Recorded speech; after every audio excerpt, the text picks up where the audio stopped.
oleh para ulama, makna wagros sadr adalah kepanasan hati. Dan ditafsirkan lebih detail lagi adalah menyaring keburukan hati.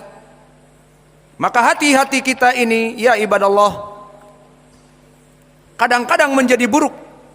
Sesuai ucapan Allah di dalam surat Yusuf, innan nafsa la ammaratum bisu. Bahwa sungguhnya jiwa itu mengajak kepada keburukan, membisiki kepada perbuatan yang diharamkan oleh Allah.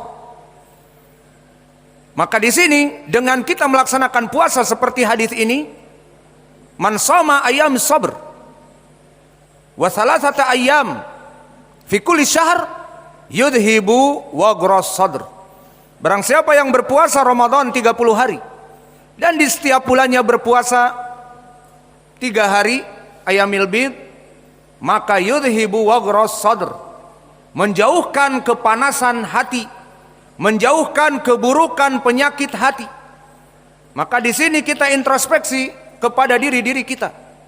Jika kita masih mempunyai hasad, iri, dengki kepada saudara kita atas nikmat yang Allah berikan kepadanya, maka kita melihat saudara-saudara kita mempunyai ilmu yang luas dan mempunyai harta yang banyak. Dan seperti saudara kita yang menginfakkan hartanya fi sabilillah dari masjid, rumah, dan ma'had, maka kita hasad kepadanya. Maka di sini introspeksi bahwa hati kita dalam keadaan buruk. Iri dan dengki adalah dari penyakit-penyakit hati yang menyebabkan keburukan. Dan begitupun hubbur ri'asah, mencintai popularitas, mencintai selalu di atas kursi, di mana dia selalu berharap selalu menjadi best of the best, selalu menjadi orang number one. Maka hubbur ri'asah dari penyakit hati. Tawadhu, kita tawadhu karena Allah. Man tawaddu'a lillah rafa'allahu sya'nah.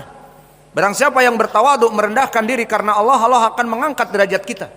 Adapun mencari untuk mencintai popularitas dan ditinggikan derajatnya di dunia ini di atas dari manusia-manusia yang lain, maka cinta popularitas akan menyebabkan penyakit hati juga.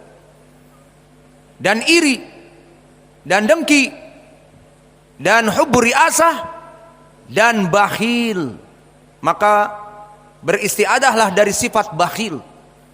Bakhil, pelit, kedekut, itu penyakit yang sangat buruk sekali.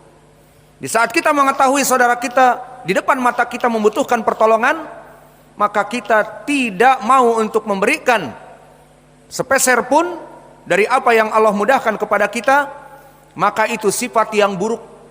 Maka semua sifat-sifat yang buruk tadi dan masih banyak yang lainnya, ini hanya sekedar misal, maka semuanya bisa dihancurkan penyakit-penyakit ini dengan berpuasa.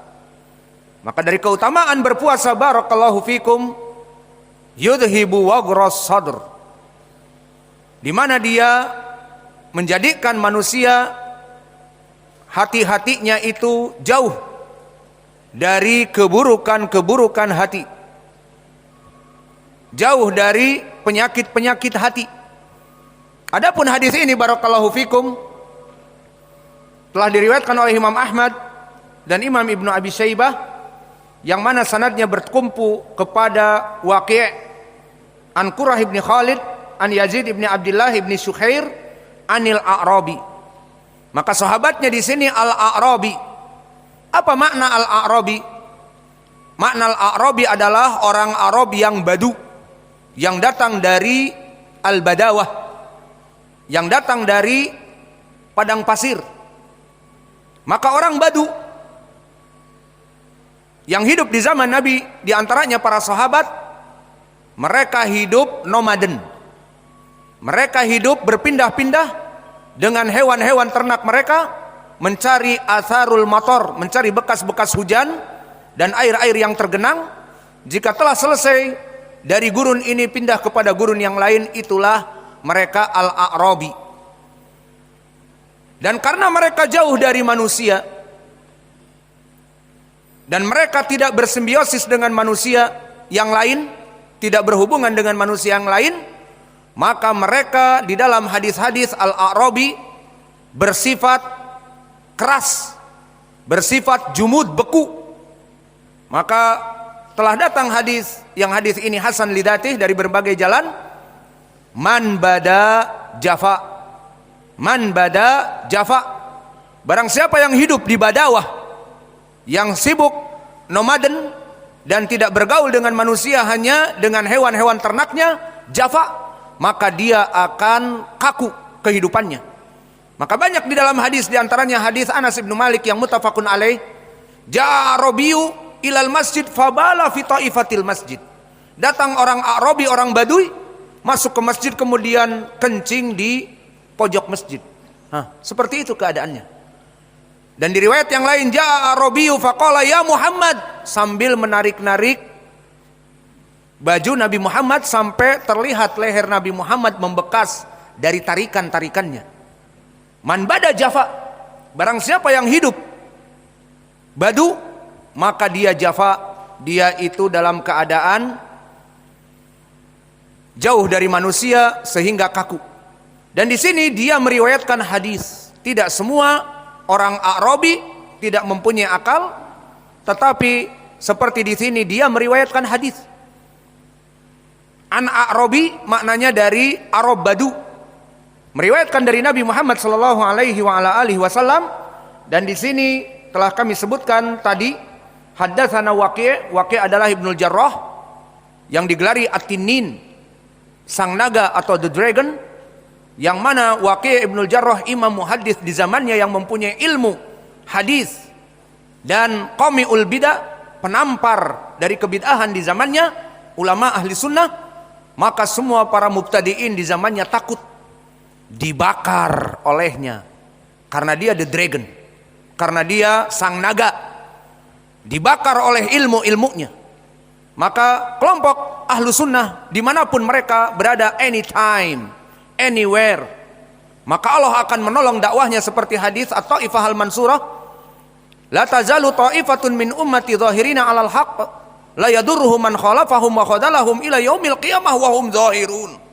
Di hadis at-Taifah al-Mansurah disebutkan akan selalu ada kelompok yang mana dia itu mempunyai ilmu, dan kelompok ini akan Allah tolong dari musuh-musuhnya, dari kufar dan juga dari kelompok ahlul bidah.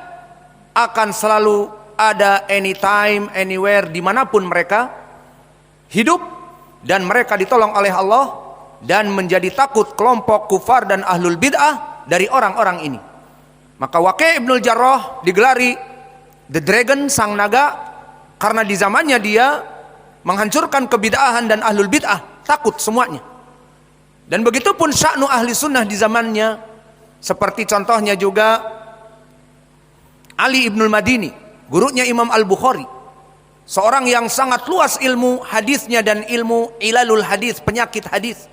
Maka dia panglima perang dari ilmu hadis di zamannya. Imam Al-Bukhari mempunyai 1000 murid, 1000 guru, dan dia tidak pernah merasa takut dan merasa kecil dari guru-gurunya yang 1000 itu, karena dia mempunyai ilmu lebih dari kebanyakan gurunya. Namun di saat dia duduk dengan Ali Ibnul Madini, dikatakan oleh Imam Al-Bukhari, mastasghartu min syaikhi Ali Ibnul Madini, maka tidaklah aku merasa kecut dan takut di saat aku duduk kepada guruku Ali Ibnul Madini. Dan gelar Ali Ibnul Madini, kalau tadi Waqi' Ibnul Jarrah the dragon, maka Ali Ibnul Madini dilaqabi dengan Hayatul Wadi, ular padang pasir, the rattlesnake. Ini gelar dari Ali Ibnul Madini. Kenapa? Alim ulama qami'ul bidah, menghancurkan ahlul bidah di zamannya. Maka inilah sifat-sifat dari ahli sunnah. Mereka ma'ruf, diketahui bagaikan sosok yang mengerikan dari kelompok ahlul bid'ah karena hujah-hujah mereka. Dan begitupun Syekh kami Mukbil digelari dengan Asadu Sunnah Ma'ruf di Yaman. Semua kelompok ahlul bid'ah, Ikhwaniyun, Sururiyun, As-Sufiyah, Asyiah apalagi, mereka takut dengan Asadu Sunnah ini sehingga ahli sunnah.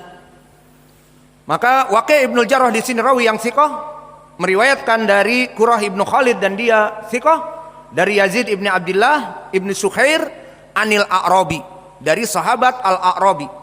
Maka sanadnya semua rijalnya thiqat, telah disahihkan oleh para ulama terdahulu dan ulama zaman now, seperti berkata Al-Busiri isnaduhu sahih, dan juga Al-Haythami menghukumi dalam keadaan sahih, dan hadis ini disahihkan oleh Syekh kami Mukbil Al-Wadi'i.